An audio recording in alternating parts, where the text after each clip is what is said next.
Assalamualaikum warahmatullahi wabarakatuh. Bagaimana menentukan takaran makanan yang benar untuk satu kolam lele? Itu pertanyaan paling banyak tuh. Bang, saya punya kolam isinya 5.000 ekor. Pakannya berapa ya? Gitu kan. Nah, itu banyak faktor. Jangan melihat tabel. Dulu saya awal-awal juga saya berpikir tabel. Wah, tabelnya segini nih, kalau pakannya segini, kalau ukuran segini, pakai pakan ini saya kasih, udah. Ini segini saya kasih, udah. Padahal banyak faktor yang mempengaruhi panen kita hanya dari takaran makan sehari-hari. Karena kita merasa, sudah sesuai teori, sudah sesuai tabel, tapi kok panennya lama ya? Nah itu, simak videonya.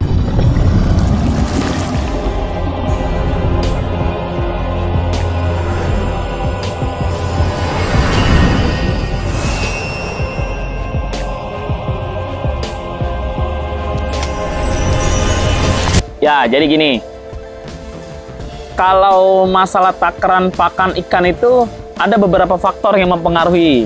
Tidak bisa kita hanya berpatokan sama tabel. Kalau di tabel itu kita udah banyak lihat lah.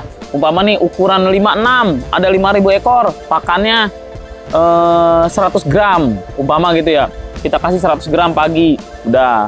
Sore 100 gram lagi, malam 100 gram lagi, rutin kan, satu hari 3 kali. 100, 100, 100. Besok begitu lagi. Sampai seminggu kita sortir. Oh, ternyata ukurannya sudah naik dari 56 ke 67. Lihat lagi daftar. Tabel. Kalau udah 67, 150. Naik 50 gram. Seperti itu lagi tadi. Del. Nah, cara seperti itu bukan tidak benar. Bukan salah, tapi tidak benar. Sama lah. Pokoknya jangan seperti itu. Itu yang saya praktekkan sebelumnya. Coba bayangkan, ketika pertumbuhan ikan dari 56 mau ke 67 atau 78, kalau kita mengasih makan segitu-gitu juga, kan perut orang tambah gede, bobot tambah panjang, tambah gede, tapi makan segitu-gitu juga. Contoh, kalau 100 gram, ini contoh doang, 100 gram, ikannya ada 100 ekor, berarti kan 1 ekor dapat 1 gram. Paham ya? 100 gram pakan, 100 ekor ikan. Berarti 1 ikan mendapatkan 1 gram. Ketika bobot tubuhnya masih 56, mungkin makanan 1 gram cukup. Mungkin cukup. Tapi seminggu, 2 minggu, atau sehari, 2 hari, bobotnya tambah panjang nih. Tambah ngembang, mungkin udah naik 2 poin, 1 poin kayak 67, dari 56 ke 67. Dia makan yang 1 gram, masih kurang. Akhirnya punya temennya dimakan, jatah temennya. Nah, ini ada lagi nih yang kagak dapat makan nih. Paham lah ya, pokoknya paham gitu ya. Intinya, cara pemberian pakan itu bukan seperti itu. Kalau cara nomor 1 itu salah. Jadi kalau di jatah, di nomor 1 ini kita anggap nih, kesalahan cara pemberian pakan itu nomor 1 di jatah, itu salah.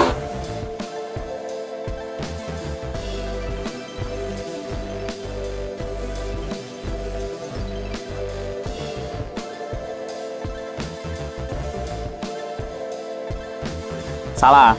Yang kedua, suhu air. Suhu air atau keadaan cuaca air, pokoknya pH air semua, manajemen air lah gitu. Manajemen airnya itu sangat mempengaruhi sekali untuk pakan. Contoh gini, kalau kita ngasih ikan nih, blur. Ikan tuh langsung ngamuk gitu, bercukur. Kita enak tiap hari. Plung. Ikan makan nih saat kondisi cuaca bagus. Wah, serentak. Tapi saat kondisi airnya jelek nih, amoniak lagi banyak, apa lagi banyak, kita kasih cuman kerja, udah selesai. Nafsu makannya berkurang. Yang mempengaruhi nafsu makan ikan berkurang adalah air. Kalau seperti itu udah kita cek, wah, nih amoniaknya tinggi nih. Wah, amoniaknya banyak di bawah nih, ngendap di dasar. Oh, air sudah berminyak nih. Hijau, tapi hijaunya hijau berminyak. Wah, ini bahaya nih, mengkilap gitu, kena sinar matahari mengkilap. Lain kan, kalau hijau jernih, air kalau hijau jernih, enak, bening. Tapi kalau hijaunya berminyak, ya mengkilap. Nah, itu nomor 2 tuh. Jadi, air mempengaruhi nafsu makan ikan.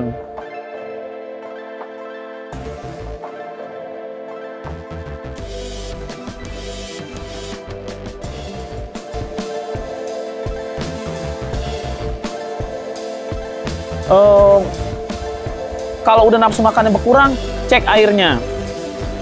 Ini menjadi sumber kerugian. Kerugiannya gini loh. Target kita 2 bulan panen. 2 bulan panen, pakannya 1000 kilo, 1 ton. Umpamanya contoh. Nih saya melihara 10.000 ekor lele.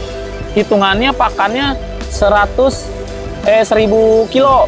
10.000 lele, pakannya 1000 kilo, 1:1. Maksud nomornya doang, 1:1. Nolnya mah beda. 10.000 sama 1000, beda 0 kan? Banyakan 0. Nah, ketika dia sudah targetnya bener nih, untuk 10.000 ekor lele, pakannya 1000 kilo. Bener nih, bener. Tapi cara ngasih pakannya salah nih. Yang tadi poin 1 sama poin 2 tuh. Poin 1 udah di targetnya salah. Poin 2, ketika air bermasalah. Dia kasih air tuh, nafsu makan berkurang. Ya udah. Besok lagi, nafsu makan berkurang, dia kuras, dia apa. Nah, artinya, waktu yang kita jadwalkan 2 hari, berarti ini 1 hari, 2 hari ketika dia nafsu makan berkurang, ini kan asupan makannya berkurang. Bobot tubuh yang harus dia dapatkan, pembesaran tubuh yang harus dia dapatkan selama 2 hari itu menjadi terhambat. Paham ya? Karena dia nafsu makan berkurang, berarti pertumbuhannya terhambat 2 hari. Sementara kita targetkan ke 2 bulan panen. Nah, makanan yang masuk pun, ibarat kata kalau kita sakit, nggak enak badan, makan itu kan sekedar makan aja, tidak menjadi bobot. Berarti kita tuh sama aja 2 hari itu membuang pakan, karena tidak menjadi bobot tubuh kita. Kayak kita sakit aja, ya udah. Atau kadang-kadang kita lepehin lagi, mengendap di dasar. Jadi pakan yang kita kasih saat nafsu makan ikan berkurang, itu tidak menjadi darah daging, tidak menambah berat tubuh dia, karena kan semuanya udah serentak. Kalau manajemen airnya lagi kurang bagus.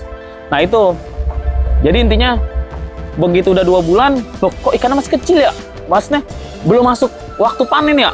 Harusnya 2 bulan itu udah sekilo 10, mungkin ya, sekilo 10, sekilo 9, atau 8, 9, 10 gitu. Tapi kok ini masih 11-12 aja ya sekilonya, masih isinya, sekilo isinya 11-12. Nah itu karena kesalahan di yang seperti itu. Untuk mengatasi hal seperti itu, manajemen airnya diperbaikin.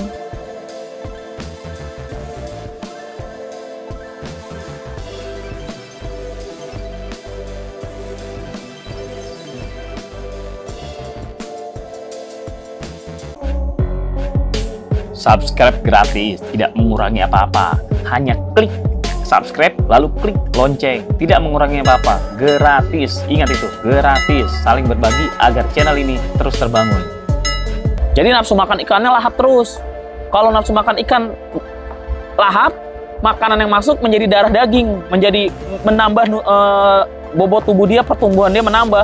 Tapi ketika airnya nggak bagus, dia makan asal makan, tapi ya gimana sih kalau kita sakit, asal makan, asal udah lemas lagi, nafsu makan berkurang. Itu nomor 2 tuh, manajemen air. Nomor 3, yang membuat cara pemberian pakan nih. Nomor 3 itu, berikan sekenyangnya. Berikan sekenyangnya. Kalau kita ngasih makan ikan nih, brr, gitu kan, plung, itu tuh, gerujuk makan. Itu biarkan mereka menikmati makan mereka sampai sekenyangnya. Sampai kira-kira kita perhatiin juga, oh pakannya udah mulai ngambang nih. Kalau pakannya sudah mulai ngambang, udah stop. Ingat, pakan sudah mulai ngambang, stop. Kalau pakan belum ngambang, masih dimakan terus, kasih. Nggak ada masalah. Rumusnya, berapa pakan yang masuk ke dalam kolam itu, itulah bobot tubuh yang kita dapatkan.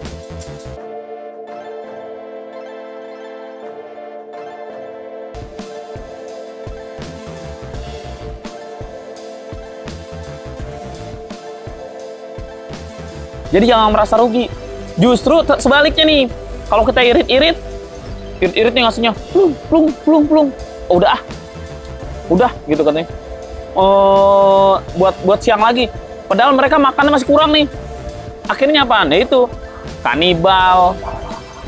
Ya karena orang lapar, perut panen tidak rata. Ya karena nggak dapat asupan makan, yang makan yang gede-gede aja di atas. Jadi saat kita ngasih makan tuh, gitu, brrr, kan gitu kan. Itu ikan yang di atasnya aja tuh yang gemericik, brrr. Yang di bawahnya bingung.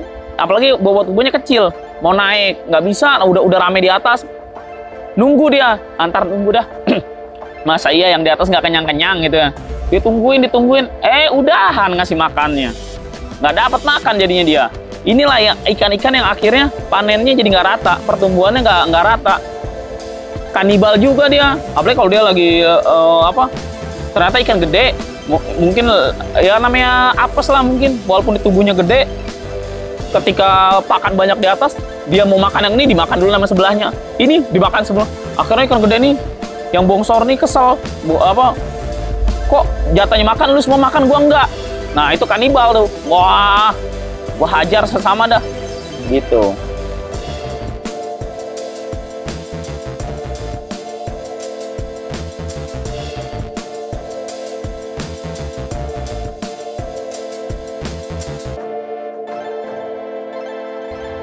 Tiga tuh cara pemberian pakannya, cara ngasih makannya sampai sekenyangnya.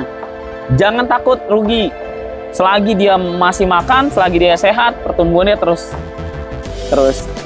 tumbuh. Ya itu ya, 1, 2, 3. Sementara itu tuh, kalau itu dipraktekkan, insya Allah berapa pakan yang kita jadwalkan, berapa pakan yang kita anggarkan, sesuai tenggat waktu yang kita targetkan. Manajemen airnya udah bener, pemberian pakan yang sekenyangnya, tidak usah dijatah. Karena yang profesor pun kalau buat ngejatah ikan kayaknya kurang ini, akan kurang pas, akan meleset. Contoh tadi 100 ekor lele kita kasih makan 100 gram, bisa aja di hari itu, di hari pemberian kita makan itu 20 ekor lele itu lagi nafsu makan lagi berkurang, lagi ogah-ogahan makan. Akhirnya kan